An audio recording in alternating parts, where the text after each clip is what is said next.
Assalamualaikum warahmatullahi wabarakatuh.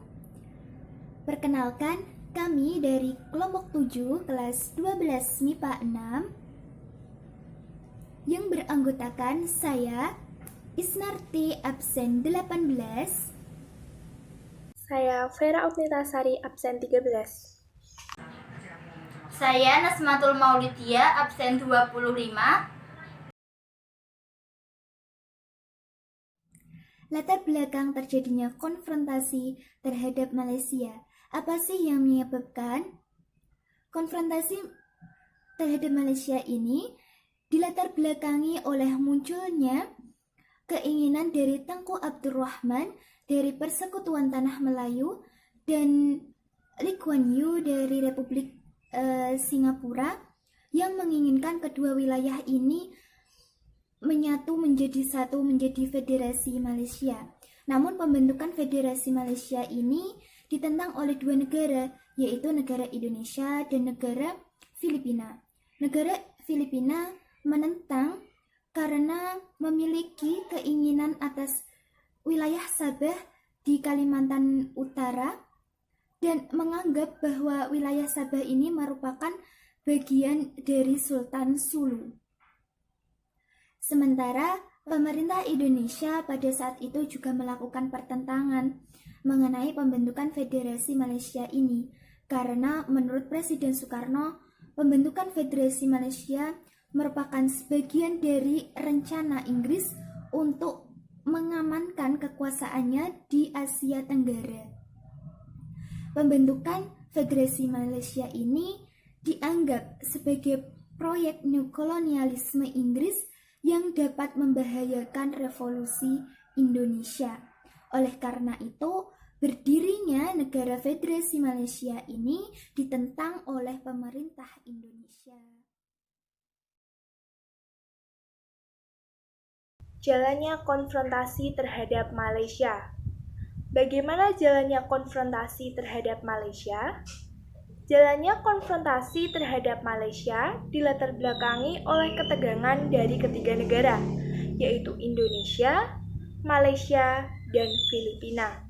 Untuk meredakan ketegangan di antara tiga negara tersebut, kemudian diadakan konferensi Mapilindo, Malaysia, Filipina, dan Indonesia.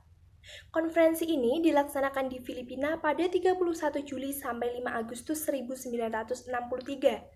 Hasil-hasil pertemuan puncak itu memberikan kesan bahwa ketiga kepala pemerintahan berusaha mengadakan penyelesaian secara damai dan sebaik-baiknya rencana mengenai pembentukan Federasi Malaysia yang menjadi sumber sengketa.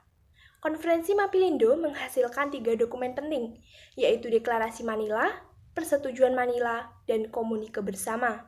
Inti pokok dari 3 dokumen tersebut adalah Indonesia dan Filipina menyambut baik pembentukan Federasi Malaysia jika rakyat Kalimantan Utara menyetujui hal tersebut.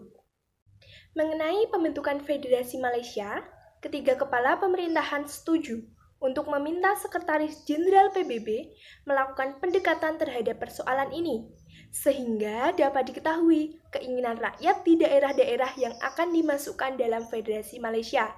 Kemudian, ketiga kepala pemerintahan tersebut meminta Sekretaris Jenderal PBB membentuk tim penyelidik. Menindaklanjuti permohonan ketiga pimpinan pemerintahan tersebut, kemudian Sekretaris Jenderal PBB membentuk tim penyelidik yang dipimpin oleh Lawrence Mitchell Moore. Tim tersebut memulai tugasnya di Malaysia pada 14 September 1963. Namun, setelah misi PBB menyelesaikan tugasnya dan melaporkan hasil kerjanya, Federasi Malaysia diproklamasikan pada 16 September 1963. Oleh karena itu, pemerintah Republik Indonesia menganggap proklamasi Federasi Malaysia tersebut sebagai pelecehan atas martabat PBB dan pelanggaran Komunike Bersama Malaysia, yang secara jelas bahwa penyelidikan kehendak rakyat Sabah dan Sarawak harus terlebih dahulu dilaksanakan sebelum Federasi Malaysia diproklamasikan. Presiden Soekarno tidak dapat menerima tindakan yang dilakukan oleh Perdana Menteri Tengku Abdul Rahman karena menganggap referendum tidak dijalankan sebagaimana mestinya. Hal itu merupakan suatu perwujudan dari Act of Bad Faith dari Tengku Abdul Rahman. Aksi-aksi demonstrasi banyak dilakukan di Jakarta dan dibalas pula dengan aksi-aksi demonstrasi besar terhadap Kedutaan Republik Indonesia di Kuala Lumpur. Sehingga pada 17 September 1963, hubungan diplomatik Indonesia-Malaysia diputuskan.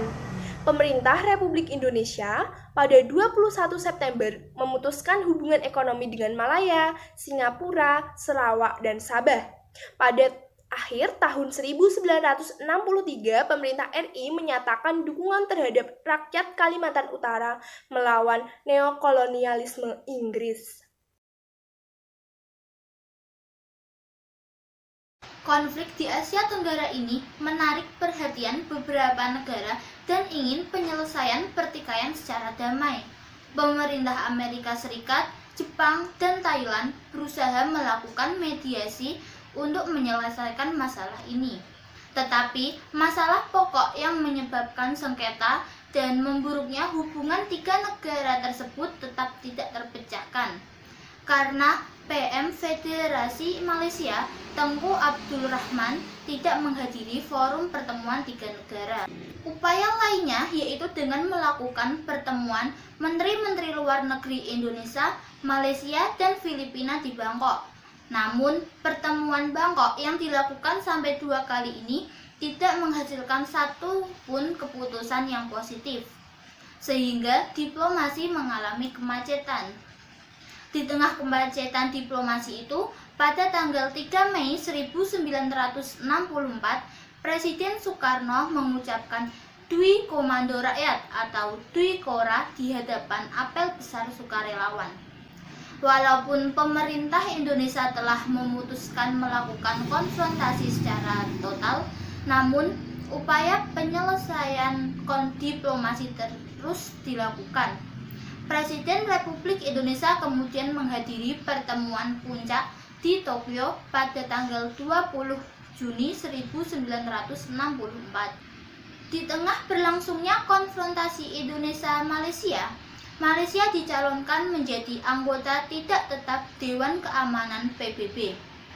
Kondisi ini mendorong pemerintah Indonesia yang disampaikan langsung oleh Presiden Soekarno mengambil sikap menolak pencalonan Malaysia sebagai anggota tidak tetap Dewan Keamanan PBB.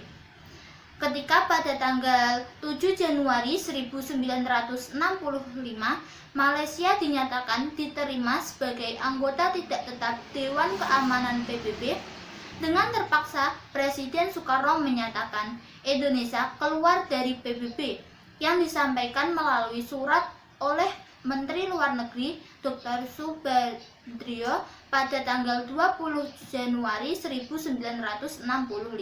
Walaupun Indonesia sudah keluar dari PBB, sasaran-sasaran yang ingin dicapai oleh pemerintah Indonesia terkait sengketa Indonesia-Malaysia dan perombakan PBB tetap tidak tercapai. Hal ini karena keluarnya Indonesia dari PBB menyebabkan Indonesia kehilangan satu forum yang dapat digunakan untuk mencapai penyelesaian persengketaan dengan Malaysia secara damai.